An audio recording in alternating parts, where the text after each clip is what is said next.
Adrien Hongbeji. Pourquoi nous n'avons pas voulu d'un indépendant? Un indépendant, qu'est-ce que c'est? C'est un monsieur qui n'a pas de parti politique et qui dit « Je suis Sébastien Agavon, je suis Patrice Talon, votez pour moi ». Sur quelle base? Sur quelle base un parti politique structuré comme le PRD irait voter pour un indépendant comme ça?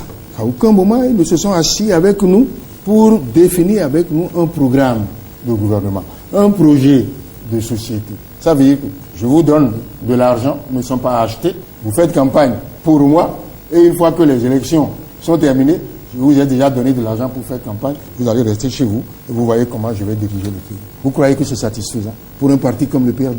Vous croyez que c'est satisfaisant pour un parti comme le PRD?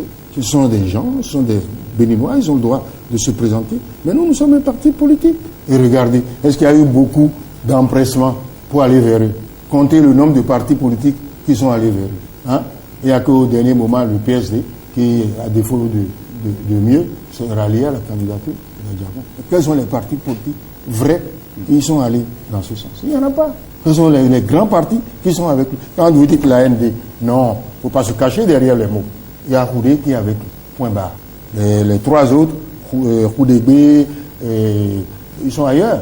Bon, donc nous avons fait le choix de ne pas prendre les opérateurs économiques. Ça a été débattu 10 fois. Chaque fois, la décision, c'est de ne pas prendre un opérateur économique. Mais ce que nous craignons tout simplement, c'est la confusion des genres avec le désordre que cela amène. Je vais vous donner un exemple. Un opérateur économique, commerçant, qui prend le pouvoir. Ces conteneurs arrivent au port. Vous croyez que les douaniers vont pouvoir vraiment aller ouvrir les conteneurs et fouiller et regarder? Ah non, ce sont les conteneurs du président. Vous croyez que c'est possible ça? Et nous avons vu ici un opérateur économique, Patrice Talon, le PVI, nous l'avons vu.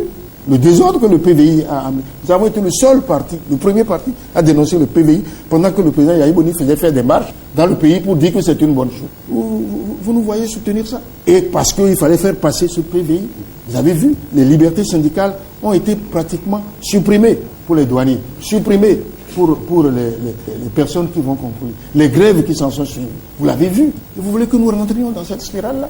Enfin, ce qu'il faut me demander l'extraordinaire là, monsieur. Nous allons attendre qu'il soit d'abord président pour dénoncer ce que nous craignons, c'est-à-dire la destruction d'un secteur de l'économie. Regardez, moi je suis le député d'une région où il y a des commerçants. Ils n'acceptent pas, eux, que leurs concurrents aient le monopole. Ils ont déjà presque le monopole. Et quand ils vont devenir président, qu'est-ce que ça va être? Ils ne veulent pas. Nous ne voulons pas que le chef de l'État soit un commerçant. Parce que s'il est un commerçant, ça va créer du désordre.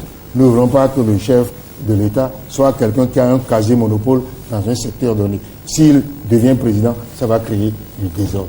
Il n'y aura plus de la bonne gouvernance, il y aura de la corruption généralisée. Nous ne voulons pas.